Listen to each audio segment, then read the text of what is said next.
at Rick, Pablo Picasso, and Mog DeCarnan, you're like Gertrude Stein, and on and on. So, if anybody who knew Jim Kennedy, you know what all that meant. So it was all in good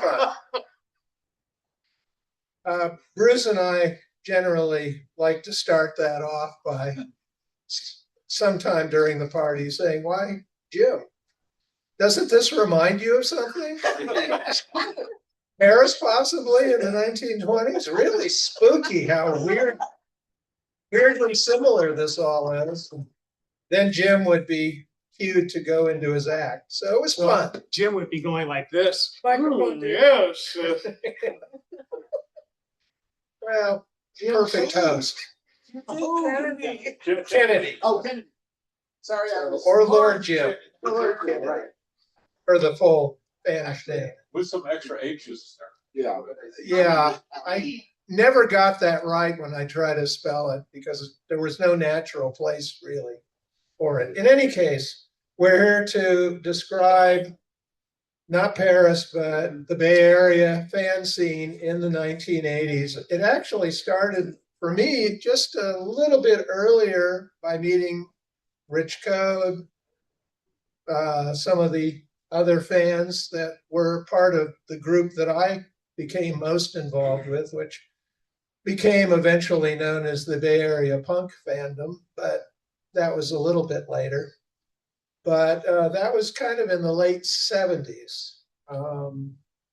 But each of these people has a part to play in the various fandoms, although the three of us in a row right here in the middle are probably the Bay Area punks. Hey, Lynn, introduce the panelists. Well, why don't you all introduce yourselves? Go ahead. Well, I get tired of hearing myself talk. Go ahead. Hey, well, this is. You're going At the bottom. It was working. No, it's working. Oh, yeah. Was it working? Yes. Yeah. I'm Lucy Huntzinger. I don't know how this technology works.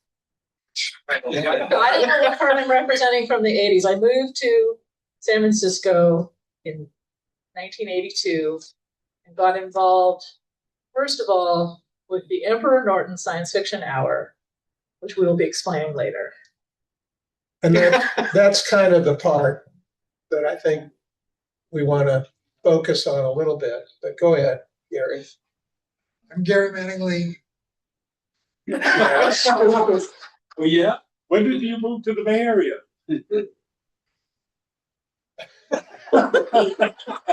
Late 70s. My memory is really bad, so I don't even know. 78, I think. 78? Could be. Just remember we went to lots of clubs and I broke my nose once. We'll get to that, Gary. Gary was the epicenter of punk fandom. For some. I'm William Briding, and I came to San Francisco in 1968 when I was 11. Whoa. With gorgeous long hair. Yes, with gorgeous long hair. Yes. We'll get to the Bayernest part later. Go ahead. I'm Karl Mosgofian, and probably a lot of people don't know who I am. I know your name. I remember you. I know some people, but some people I don't recognize. Because I never puffed my ish or did anything vanish in that way. But I was Emperor Norton. But I was part of it. Emperor Norton was my entry to the community. And also I was married to Alan Cadogan, and we lived in the famous house that hosted the party, the monthly parties. And so, I kind of became part of the community through that. And I actually grew up in San Francisco. So I didn't move to the Bay Area. I was there from the beginning. Nice. Okay. And I'm Jeanne Bowman, and I was in Glen Ellen, California, which in the 80s was an epicenter of Spanish activity. And you're The fireman part. yeah. I wasn't going to say that. Perfect.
Karl should start us off. Sure. So back in the old days, they had this thing called cable television. It's funny. I literally was Googling some stuff, trying to see if there was anything about Emperor Norton anywhere. There isn't that I can find on the entire interwebs. But what I did see was a question from Reddit in a forum called Ask Old People that said, "What was public access TV?" Literally, it's all taken up. But it was a remarkable thing because anyone could just go up and put a show on. It was a legal requirement of having the cable monopoly. They had to let anybody put on a show in the community. So a group of folks got together and put together a show, a science fiction show, and we did a lot of silly stuff. It was live TV, by the way, which was pretty cool. But also interviewed some amazing people. And I think about it now. And we would just take our camcorder and say, "Hi, we're from the Emperor Norton Science Fiction Hour. We're here to interview you." And we got some amazing interviews. A brief tangent on that, just because I had this memory just in thinking about this. I got to interview Robert Sheckley, who was one of my favorite authors. And I think I did that at Opticon, which was here in Santa Rosa. And I looked it up, and it ran like 78, 80, and 82. So it didn't go for a long time, but it was at a now defunct hotel here. So there's a little bit of local Spanish history in that. I think that's where the Costco is now. So Yeah, it is. Yeah. Yeah. It's pay homage. I think there were amazing people who went there. Maybe we play some flowers. And at that time, I mean, Santa Rosa was not a bustling metropolis, and yet it attracted some really great guests. So, so it was an amazing show, and it became this thing that pulled a lot of, I think, local fans came together through that show. So we knew you and Lucy were part of it. Name a few more names of people we might know. I know Lord Jim was in there. Well, it was produced by Alicia Shea Barsabe Yeah. and Alan, I think, at a certain point. Yes, Alan Kuehl was definitely a big part of it. There was a guy named JJ who Jim Jones. was not necessarily well known in the broader fandom, but was actually very active on the show. I wasn't very active, but I did reviews for them a couple of times. Excellent. Well, Terry Floyd was also Terry, cameraman. He had a film background. And I was talked into being the talent.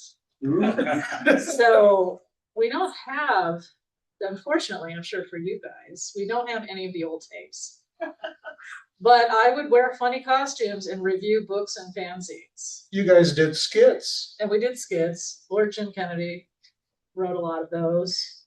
And people watched us and occasionally contacted us to say, "What the hell are you doing?" I think Jim Jones did a pretty good Carl Sagan, as I recall. Billions and billions That's right. and billions. And I should point out that the guy who was running the station, the manager, was a diehard communist who wanted us, everybody, he thought should be like, down with the patriarchy, down with capitalism, and, actually encouraging people to revolution. And if we weren't doing that, he just hated us. And so he hated us. Which may be why after a while, Shay said, we should do something else.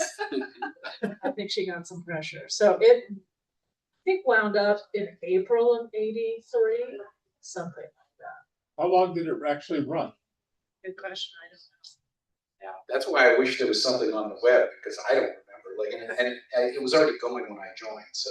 We could look at your scrapbook and see all this. Yeah. Rich, I did see something on a news feed, and I wish I could find it. It was months and months ago, but there is a group in San Francisco who have a basement full of old videotape that they deliberately go out and try to collect. And the weirder, more obscure, the better. They love things like Company instructional videos and just anything weird. And they get together like every weekend and show these. So if anybody can find these people, they might have some videotape. So Because none of the principals have anything. what a shame. Well, it's a good thing people were doing fanzines. Slightly, Yeah. slightly more permanent, apparently, but Some of us are probably grateful that there's no actual evidence. well, there were a number of other fanish groups. I'll kind of move along here. We can get a little more free form after we've gotten all the fandoms introduced, but I did want to get to the East Bay, which Cheryl and I are part of. And but we were way East Bay. We had very little fandom out there other than Art Widner, who taught at Diablo Valley College, and he taught a science fiction class. And through that, Cheryl and I met. It was a little involved. We both ended up working for the same Down at the Heel used bookshop eventually, and the rest is history. But in and around all that, I also had, prior to all my punk fandom days, I'd actually gone to some Little Men's meetings back in the early 70s. So, and they were kind of fun. And J. Ben Stark's house was amazing, and his collection in the basement and all the exotic imported books that were for sale. And I tried to buy an original copy of Slan from him before he gently informed me that that was his personal collection and not for sale. But he was very nice about it, and I put it back. But, you know, it was just a convivial group. But I was hoping maybe Tom or Debbie might want to comment a little on it, because they had much deeper experience with the Little Men. And I know that the Magic Cellar was part of that, but I know that they had regular meetings. So somebody could come up and just, Tom, you're a pretty outgoing guy. Why don't you come You know, on up? while you're doing that too, I would just make the general comment that I think part of the great thing about fandom in the Bay Area at that time is I feel like it was an exceptionally great place for used bookstores and new bookstores as well. Oh, yeah. But it was Didn't hurt a just, bit. when I think about it now, it was amazing. And so much of that is not there anymore. But boy, it was a great place to be a fan, a science fiction fan, of reading science fiction, because you had so much access. Well, the other change of habit started Ben Stark's basement of his house, where the Little Men met, had his book business, which included stuff like signed Von Bodie books from 1968 and all that for many, many years. He stopped holding the meetings, and Deb and I and Dave Nee decided to start taking books to the meetings at the new places in a box of books, in a box that Deb had covered with contact paper. And that led to the other change of habit through various reasons. But the fascinating thing about the Bay Area as a fanish center is it was incredibly balkanized. There were a lot of different fan groups. And just in the East Bay alone, you had the Little Men. Eventually, you had the other change of habit sort of serving as a nexus. You had the Montclair Hills Chowder Marching and Group Effing Society, which was mostly the New York expatriates. I Charlie never Brown, heard about them. Charlie Brown, Bob Silverberg, Jack Vance, Marta Randall. Filthy pros. Yeah, I heard that it was called the East Bay Coke Prosperity Sphere. that too. That too. Greater- It has a lot of names, none of which Okay. were I'm learning something. This is fascinating. none of which people talked about very much. Yeah. And, Some It people was- talk about it a lot. yes, but they didn't write about it. Nothing got written down. Yep. Well, Lil Appo was not actually them. It was them and a bunch of people from all over. But a lot of them were New York expatriates. And it was, an interesting time because there weren't many people who talked to everybody. And by having the bookstore, Deb and I and Dave and some other people both cultivated new people coming into fandom, like David Bratman, several other people who have been around for a very long time. Deb. I'm sorry, I think the only person who ever did any kind of decent job of unbalkanizing and unfragmenting Bay Area science fiction is sitting right next to you. It isn't you, it isn't me. Well, Lucy Casey.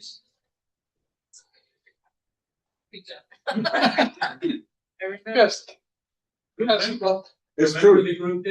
Well, some of the old Yes, first the fanatics. fans, some of the old first fans also played their parts because Yeah. it was because of art that Cheryl and I Yeah. got pulled into fandom, and And the Little Men's goes back into the 40s. yeah, Well, Yeah. didn't Little Men's eventually become this Little Men's Elves Gnomes? The Elves, Gnomes, and Little Always Men's was. Science That Fiction always Counter was. and Marching Society is what they were from the start, which is based on a thing from Crockett Johnson's comic strip. I thought Barney. you were saying they were two separate groups at one point. The Little oh, Men. there was another There were- group with there a were a weirder lot. name. There were a lot of groups. Because also Greyhaven, I don't know if that was around at that time. or Greyhaven was around at that point, which was the people circulating around the founders of the SCA, Diana Paxson, John DeCleese, Mary Singer Bradley was very connected to that. And they were people, by the time the store opened, they were people who came in regularly. Two things. Yeah. You should mention that the SCA is an outgrowth of Bay Area Skippy fandom, Oh, yes. and that Alva Rogers almost single-handedly kept the Elves, Gnomes, etc. going.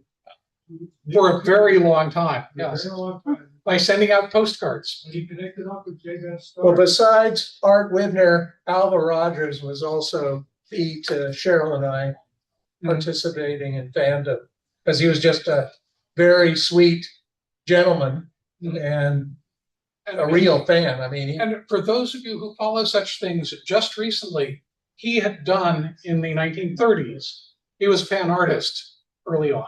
He had done a portrait of Kuehl, which was used at the cover for a fanzine, and it sold for over $1 million at heritage auctions. Whoa. Yeah. way to go, Alva. Yeah. Yeah. Alva married Andy Schechter eventually after his wife Sydney died. We could spend an entire weekend talking about all that Alva did. A lot of the Little Men's meetings after they were no longer at J.Ben Stark's were at Alva Rogers' place, or I guess down at the Brennan's. Little Men's always went to Brennan's for the after meeting. Right. And I couldn't go to the presentation at the Little Men's on Harlan Ellison's Dangerous Visions because my parents knew that people would be going to a bar afterwards, and I was only 15. So they wouldn't let me go along, even though it was a bar that served food and would allow kids. I think later on we went next. You could go to Brennan's if you're underage. You just Yes, I know, but my parents didn't. They went. The horrible Brennan's. I went there when I was in high school, but my parents had no idea what I was. I went along with a neighbor where I was growing up, who was in the Navy. His name was Bill Noble, I believe, and he was a Navy captain. And he was a regular for a while back in the early 70s. And so we were neighbors, and he said, "Oh, you like science fiction? Why don't you come along and check out this group? They're fun." And so I went to a few of the meetings, and it was fun. So I will stop usurping your meeting. No, sit down. no, this is good. It's all good. Yes, sir. Oh, I wanted to hear about.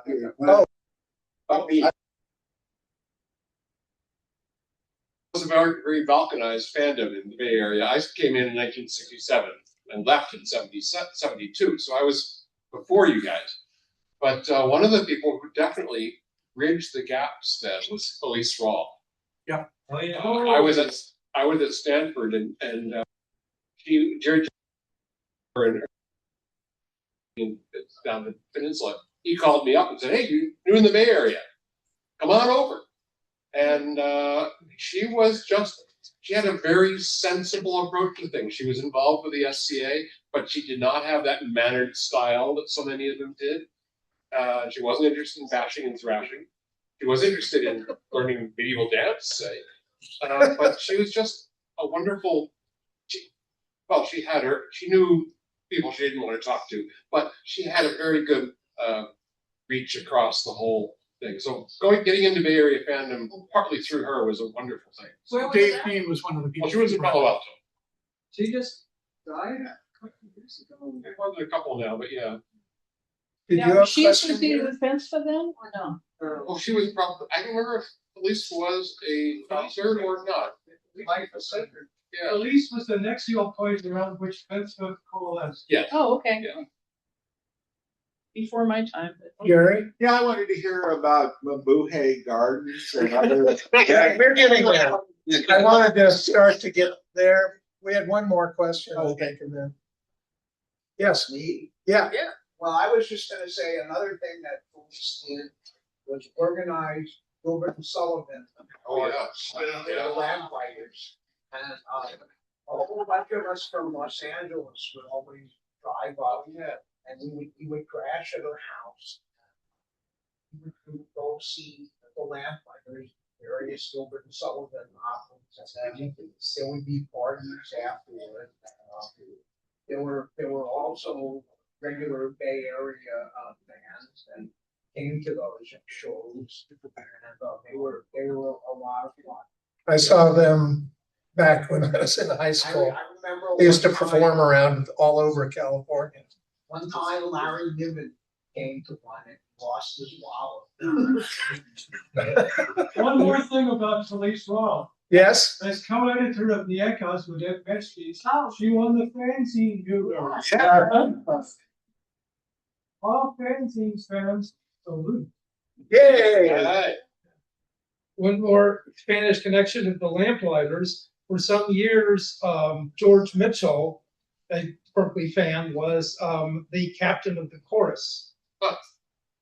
He was also at whose house the Little Men's met for quite a long time in the early 80s. Apple was collated at George's house. I can't remember the name. Apple pie. So this musical introduction seems like the perfect opportunity to talk about Bay Area punk fandom, don't you think? Yeah. Gary, do you want to tell your broken nose story yet? Or I want to get past this because everyone thought that, punk rock shows were always violent and horrible, and especially back in the day. And of course, frequently it was the punks who got beat up by people who weren't punks. They were usually jocks or sometimes policemen, but we won't go into that too deeply. But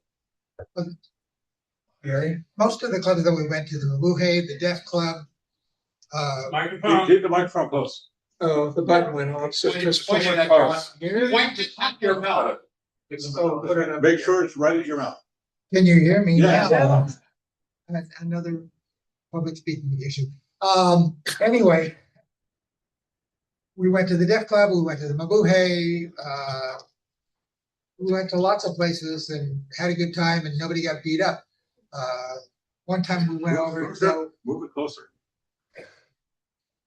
It's directional. Sorry, Yeah. Gary. one day one evening we went to Berkeley, Berkeley Square. the Berkeley Square, and actually we saw the Psychedelic Furs. That's what it was. Which is really not a non-violent group. And one of the locals who was already having issues, I was up front jumping up and down and pushing people back into the center, which is Kind of early mosh pit, I think. Yeah. Were the furs on while this was happening? What? Were the furs playing while this was I don't happening? know. It might have been the third day. But this guy, I guess he didn't appreciate me pushing everybody. This is again normal. You push everybody back into the pit, and he proceeded to hit me in the face. and blood was streaming all over from my nose, and I was crawling back to the table, and these guys stood up so he didn't. And Patty Peters jumped right in front. This guy's face, and it's like, come on. And he's like, whoa. Gerald thinks it was me looming up behind, but I think it was Patty. A pistol. But I was actually more entertained. It was the first time anybody had broken my nose. Cool. How many times have you had it broken since? Okay. Were you on drugs? Don't remember. He can tell you a story about sitting Graham Parker on drugs. Oh, yeah. Well, See, I told you, he was the singer. Go in this if you don't want that was another. I had a good time. I mean, I almost always had a good time. I remember going over to Berkeley to a Berkeley party, and I had a good time, but it was maybe inappropriate behavior. But anyway, Williams tells me that you and he went to a few shows together. I went to lots of shows. Yeah. So name a few. We went to some shows together at the Mabuhay. Yeah. Any particularly interesting groups that Well, are my considered favorite one outrageous? was I was sick with a fever, and Madness came over and were headlining the Mabuhay, and the Dead Kennedys were opening up for Sorry, Madness. I missed And Jello Biafra scared the shit out of me because I had this fever, and he was up there going. But I survived, and then I danced to Madness afterwards. So, but I don't know what Gary was doing at this point. I don't remember. But it was great fun because, like, at the Deaf Club, they had 2 bathrooms, but nobody cared.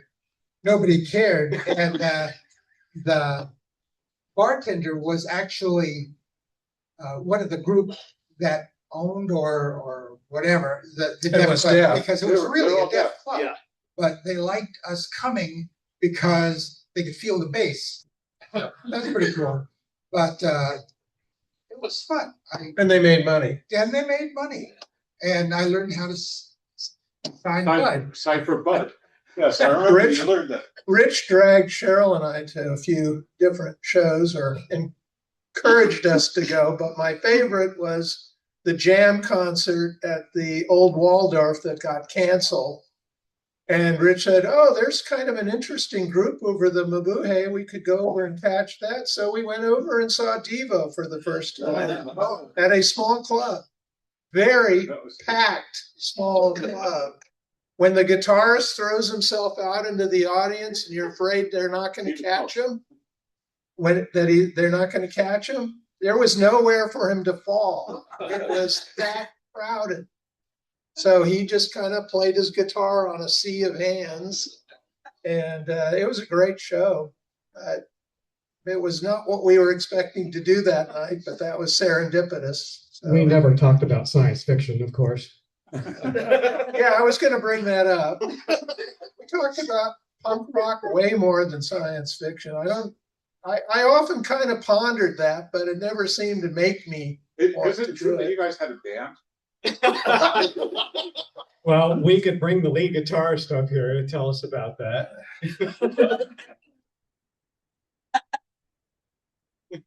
Rich, we're waiting.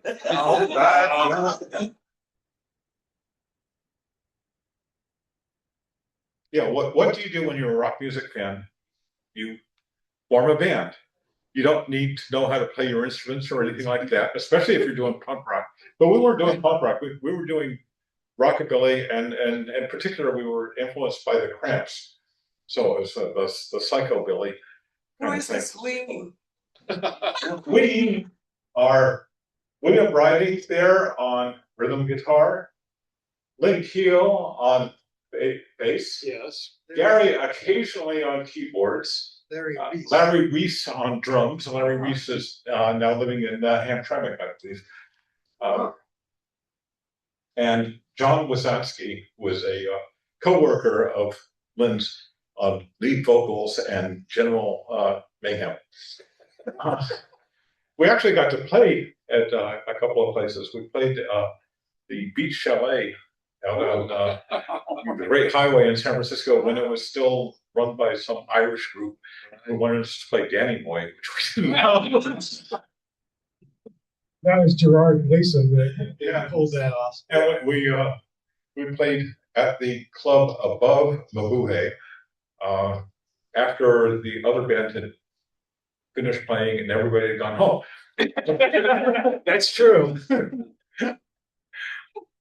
So we were at the Hotel Utah. Yeah, at the Hotel Utah, we had a great gig where we had lots of screaming girls. They were all wives or girlfriends. That's fair enough. It was good. No. But it made us feel like it was a real rock and roll kind of an experience. It was fun. Another rock and roll experience that Bruce always talked about the time we went to Slim's, which was a club South Market. Always had top-notch acts, and we're up in the balcony. This was back in the days when you could still smoke indoors, and these women sitting on the next table for us, wanted to get a light for their cigarette, and Bruce offered a light. She said, "No, I want him." Oh dear. So Rich, did this band have a name? It had several names. It had the steamroller. Yeah. The cat. Well, the steamrollers was because we flattened things. And we were not very good. And, we tried to play as loud and fast. We did Big Fat Baby, which is a 2.5-minute rockabilly song from about 1954, 55, something like that. We got through it in under 2 minutes. We were pleased with that. We were trying to record ourselves, and we actually only had about 3 or 4 minutes left at the recording studio. And somebody said, "Oh, I know, let's do Big Fat Baby." And so we just ripped into it. Wound into it. Yeah, that was where Kevin Army decided that he would put my amp in the toilet because it got a good echo. Kevin Army later became better known in recording sort of alternative music scene in the Bay Area, California, for quite a few groups. But we were one of his earlier projects. Yes, one of his less successful projects. He did want to know who Larry was, though. He said, "Where did you get that drummer?" There's, I'm sure it's lost, but the bring this big in a full circle, and the Emperor Norton crew came out to our rehearsal space in Concord, California, the Bacon Bits factory where Lynn works, Lynn and John Wasansky at the time. That's a whole nother story. We're not calling Bacon Bits. We would practice in the loft there, which in the summer was about maybe about 110, 120 degrees. It was very, very hot, completely unair conditioned. Anyway, there's this video that they took of us playing, and we were actually playing fairly decently at that. And they focused in on Larry playing his drums, and a bee started showing up. They're beating everybody. So it's like, yeah. It was quite amusing. So this is a fine example of how versatile and talented fans can be, that we take on all these different artistic and creative endeavors. And is there any fanish group we're leaving out here? I mean, Penspa, of course. Penspa, Basta. Yeah. All kinds, I'm sure. I think Basta was in the 80s. Basta started. Well, we're supposed to be talking 80s, but Penspa was the one I wanted to get to for sure. Yeah. And what about the Cacophony Society? Yeah. Oh, yeah. See, I'm happy to be informed. The Clean Plate Rangers. Well, that actually was sort of an outgrowth of the Third Saturday parties at the time. but that was a creation that JJ, otherwise known Jim Jones, and I kind of came up with. But Jim was really the creative force behind that. He wrote the Clean Plate Rangers invites, and they were just to go, and they're discussed, by the way, in everyone's got their Bay fan scrapbook, so check it out. Their motto was take all you want, but eat all you take. That's Yeah. right. That's right. That was a Clean Plate Ranger motto, is hey kids. And then he wrote a book, which he published under a pseudonym of Mike Handel instead of his own name, Jim Jones, for fairly obvious reasons. It's a juvenile. So, but it's fun, and it does kind of read like, a 40s style, a serial adventure, fighting Nazis with, good eating habits, and a lot of other things involved too. You can actually find it on Amazon. Yes. It's out Right there. there. I didn't know that existed. Yeah. The travel lounge. You should talk about the travel lounge. No, we're gonna talk about the Cacophony Society, because Okay. I can, because we had a connection in Glen Ellen with the Cacophony Society. Do it, Jeannie. Was John Law and Don Hero were deeply involved with the Cacophony Society, and we wound up having 3 of the Doggy Diner heads, which were emblematic of Bay Area existence. Yeah, the 3 dog heads, and one of them was on a pole, and we could plug in, and it would rotate live. And we had these exceptional gatherings that included song and dance and readings. And how many of you were here for any of those or remember?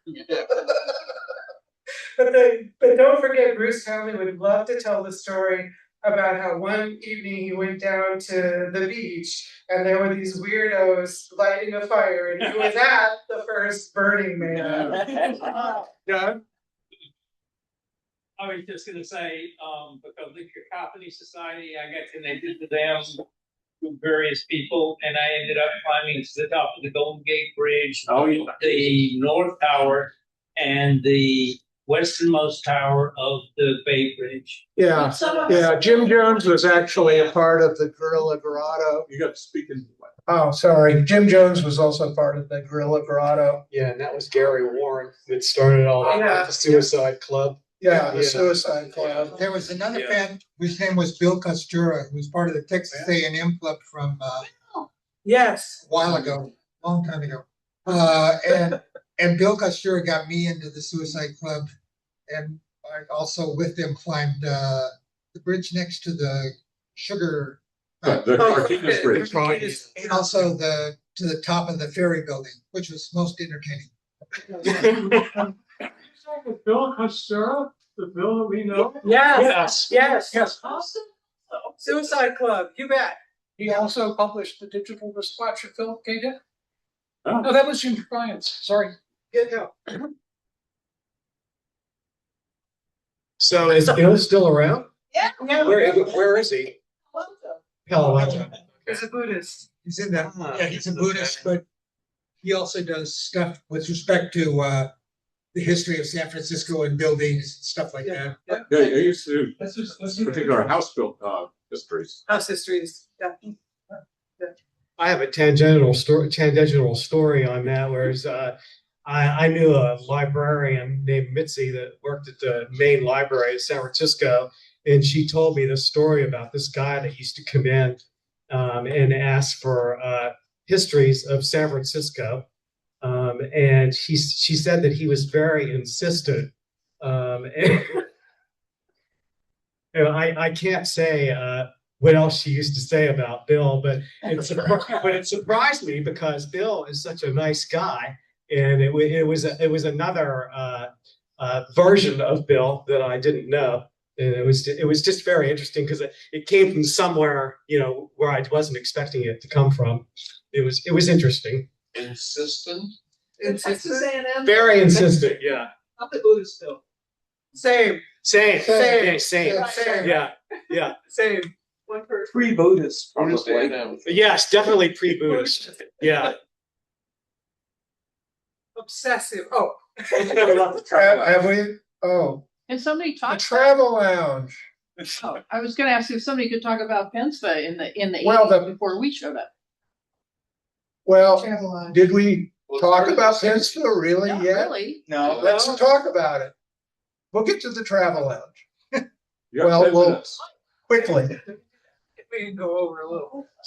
So who started? I want to know. I want to know who was there before we were, and how the whole thing got started. We were. John Barry, me. John Rich Berry and Police Wolf and Mike Ward Stones. came out with it because they didn't like commuting so far Lee Perrin. to go to Berkeley Oh. parties in Berkeley. We still go to the parties in Berkeley. I mean, 60 miles each way for a party? Explicitly on different weekends. Opposite weekends. Right. So you could do both. Yeah, you were just doing a lot of partying. I was gonna say. Very Spanish. It was the only thing to do. Well, it was also a little different from your other clubs in that, you know, the whole budding techie universe was coalescing around Pennsville. Yes. So there was a lot of tech talk there. We got to the Bay Area in '83 and looked around. We looked around for the local Stanford University club to join because in Midwest fandom, all the clubs were basically surrounding universities, associated with universities. And come to find there was no Stanford club, but there was this thing called Pennsville. There weren't no techies in the original sense. Has anybody ever heard of the cypherpunks? Oh, yeah. Yeah. He is a cypherpunk. I was a founding member of the cypherpunk. Yeah. You, Daniel. Jim Hay was on the Yeah. Daniel. cypherpunks. Debbie? Charles was talking about the tech, the technical. And I was remembering Lucy saying, let's read restoration drama every time they start talking about tech. So, Janice, where did you guys come from? Ann Arbor. Ah, okay. We met when we were at the University of Michigan. I was originally from Seattle, but And we both wanted to get back to the West Coast, so Yeah. we wound up here. he came out. Your aim was And you brought your Spanish sensibilities from the Midwest with you? Yes. Very good. Just a note, the Kansas City Club wasn't around a university, just Oh, okay. Okay. Not at Well, all. all the ones that we knew, there was an Eastern Michigan University club in the next town. We were still Yagi Air Corps. They were Waldo and Magic. There was one around Michigan State, so they're. Yeah, that's pretty normal. Oh, yeah, Wayne State. Go ahead. Yeah, there's Janice was mentioning how she discovered there was no club at Stanford. When I went to UC Berkeley, I was looking for a club there and found there was none. So I founded one. This was 1976. We call ourselves the Phages because I had been taking a biology class, and it lasted until the early '80s. But in the meantime, I found the Little Men and paid more of my attention to that. We also haven't mentioned the Fanatics, which was the group that met at Penny Arbo's house from the mid-'60s through the '80s. There's also one lone prominent fan that was Longshoreman living off by himself in Crockett. Dave Wright. Dave Wright. That's another panel in itself. I'm just mentioning the name because he was a prominent Bay Area fan. And Dave actually attended a lot of the Third Saturday Yeah. parties. So he was pretty much a fixture. I bet he went to a lot of groups. He did. He was a fan. He was for sure. He was a frequent visitor to Cornell and a great supporter of. Not surprised. He was at the first two. Yes. Yeah. Another He thing, brought all of his duplicators. No, actually, that's not true. A select 20 or so of his duplicators. Dave Wright had an entire basement about half the size of this room, wall to wall, replicating equipment. It was just incredible. And some of them were double stacked. Another thing that Dave Wright did in the 80s and 90s was go to Fappa collations, which were in Seth Goldberg's house in Concord. And True fan. He would bring with him another well-known fan who was never otherwise seen, Red Boss. Very cool. Rich is really antsy that we get to the travel. I just have to mention that Dave Wright also brought Bill Donahoe along. Yes. Yes. Who had came with 3 bottles of wine and left with no bottles. Dave, on the other hand, brought questionable food. Yes. He meant well, but he usually steered clear of his contributions on the food front. He also want to look at the do-by-date or over But we will definitely stipulate his Spanishness. The man was Spanish to the core. He did that play that we did earlier. Yeah. And he also brought questionable photographic material. Moving right along. Travel Lounge. Who wants to speak authoritatively? Gary should start on that since he and Patty discovered it. Oh, good. Well, lots of people were involved in it. I don't want to claim sole authorship or anything like that. I mean, I went exploring. It was right on Market. It was right near bus routes. There was a good bartender. Market Valencia. What? It was at the corner of Market and Valencia. Market and Valencia. They had a pool table. They had pinballs. They had beer. Ambiance. They did not have ambiance. Well, something good. They had 2 dive bar on That's ambiance. where the regular sleep on the bar. empty. It was not crowded and had Naga-hide seats. At least Jay would show up. Dive bar, right? It was a dive bar. I got a score. But a very harmless one. Yeah. I mean, And then it had a great bartender. Murph was wonderful. Murph. Charles Bukowski might show up there, but it was a peaceful dive bar. It didn't have nightly fights or anything like that. It was I think Murph kept it pretty clean. I think the Nauheim was original. It was all this time. Yeah. We played many a pool game at that. And sometimes we even got a pool ball in a pocket. It used to last for hours. Yeah. My favorite pool story was one that involves, I think Bruce was playing pool with somebody that night, and there was a inebriated fellow watching the game, and Bruce or somebody lined up for the shot, and the guy said, "No way, Jose." And then Bruce made the shot. And so Bruce lined up for another shot. "No way, Jose." And Bruce made the shot. And so Bruce lined up for one more shot, and the guy goes, "No way," and Bruce shoots, and the ball goes in, and Jose.